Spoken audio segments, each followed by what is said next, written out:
పర్యావరణ శాఖ, అటవీ శాఖ మా కొండా సురేఖ గారికి, అలాగే డోబ్రియాల్ PCCF చీఫ్ కన్జర్వేటర్ గారికి కూడా నేను చాలా ప్రజల తరఫున, మా తెలంగాణ ప్రజల తరఫున, అలాగే ఎన్విరాన్మెంటల్ ప్రొటెక్షన్ సంస్థ చంద్రశేఖర్ గారి తరఫున కూడా విజ్ఞప్తి చేస్తా ఉన్నాను. మీరు దయచేసి ఎన్ఫోర్స్మెంట్ రంగంలో దించండి. ప్లాస్టిక్ కంపెనీల మీద యాక్షన్ తీసుకోవడం మానకండి. వాళ్ళు ఇచ్చే తాయిలాలకు ఒక్కసారి కనుక అధికారులు ఎవరో ఒకరొక అవినీతి అధికారులు వెళ్ళిపోతే కోట్లాది మంది యువకుల ప్రాణాలు, మహిళల ప్రాణాలు అన్ని కూడా గాలిలో కలిసిపోయే పరిస్థితి ఉంది. కాబట్టి దయచేసి ముఖ్యమంత్రి గారికి నా విన్నపం ఏంటంటే, చక్కగా పరిపాలన, అవినీతి లేని పరిపాలన మీరు అందిస్తున్నారు. అవినీతి లేని పరిపాలన ఒక్కటే కాదు dignity. The dignity of labor, dignity of administration is equal to the way of serve for the people. The public servant is not a public servant. Servant of the public is a employee, government employee. వాళ్ళందరూ అనుకుంటారు మేము ఏం చేసినా చెల్లుతుందని. చెల్లదు ఇప్పటి నుంచి. ప్రజలు తిరగబడతారు. కాబట్టి దయచేసి మీరు అందరూ ఆలోచించండి. మా ప్రజలు, మహిళలు, అక్కలు, మైనారిటీలు, బీసీలు, ఎస్సీలు, యువకుల ప్రాణాలు కాపాడడానికి ప్లాస్టిక్ రహిత తెలంగాణ అనే ఒక నినాదం తీసుకోండి. 1 year ఖచ్చితంగా మనం సక్సెస్ అవుతాం. ప్రభుత్వాలు మా ఎన్విరాన్మెంటల్ ప్రొటెక్షన్ సంస్థలకు చేయూతను అందించండి, సపోర్ట్ చేయండి. వాళ్ళు చేసే ఉద్యమాలకు ప్రభుత్వ కార్యాచరణను కూడా వాళ్ళు ఇచ్చినటువంటి ఒక ఫామ్ ఉంది, దాన్ని కూడా మీరు డిస్కస్ చేసి, క్యాబినెట్ లో డిస్కస్ చేసి, అసెంబ్లీలో డిస్కస్ చేసి ఒక బిల్ పాస్ చేయండి. ఇన్ని మైక్రాన్స్ వరకే కంపెనీలు తయారు చేయండి అని చెప్పి.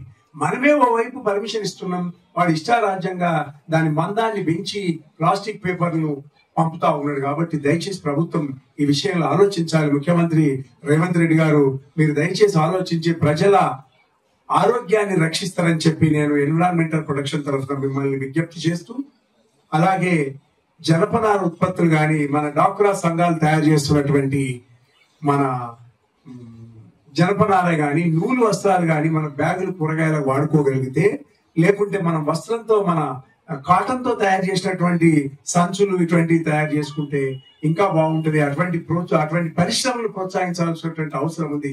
ఒక మల్టిపుల్ గా ప్రభుత్వం నిర్ణయం తీసుకోగలిగితే సాధ్యపడంది ఏదీ లేదు.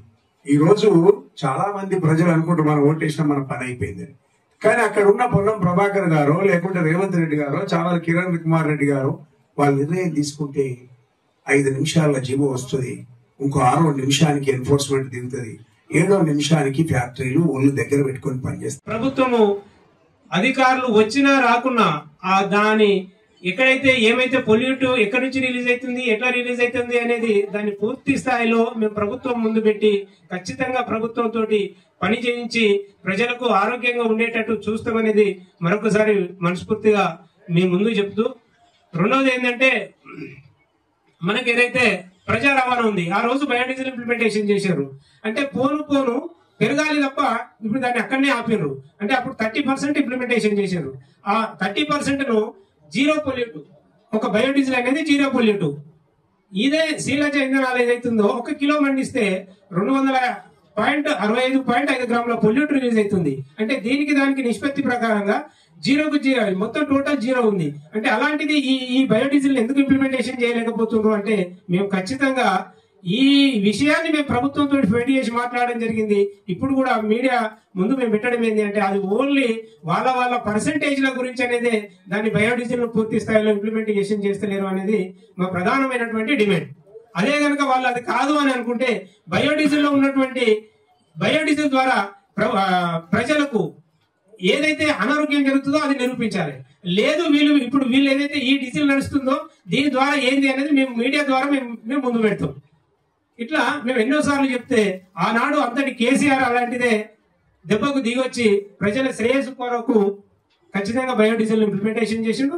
ఈ రోజు గౌరవనీయులు పెద్దలు రేవంత్ రెడ్డి గారు దీని మీద స్పందించి దీని మీద పూర్తి స్థాయిలో ఒక నివేదికను తయారు చేసి దీన్ని ఖచ్చితంగా 100కు 100% బయోడీజిల్ ఇంప్లిమెంటేషన్ చేసి ప్రజల ప్రాణాలను, ఆరోగ్యాలను కాపాడాలనేది మా ప్రధానమైనటువంటి డిమాండ్.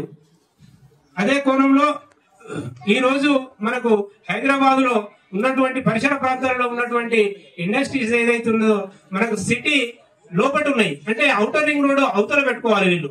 అంటే సిటీ పెరిగినా కొద్దీ దాన్ని తరలించాలి. కానీ లేకుండా ఇప్పుడు మనకి ఇక్కడ నాచారం కానీ ఇక్కడ చుట్టుపక్కల ప్రాంతాలలో ప్రజలు ఎక్కడైతే ఉంటారో, ప్రజలు అంటే మనం ఎక్కడైతే ఉంటామో అక్కడనే ఇండస్ట్రీలు ఉన్నాయి. వాటి తక్షణం ప్రభుత్వం దృష్టి పెట్టి వాటిని తక్షణము ఔటర్ రింగ్ రోడ్ అవతలికి వాటిని పంపించాలనేది మా మూడో డిమాండ్.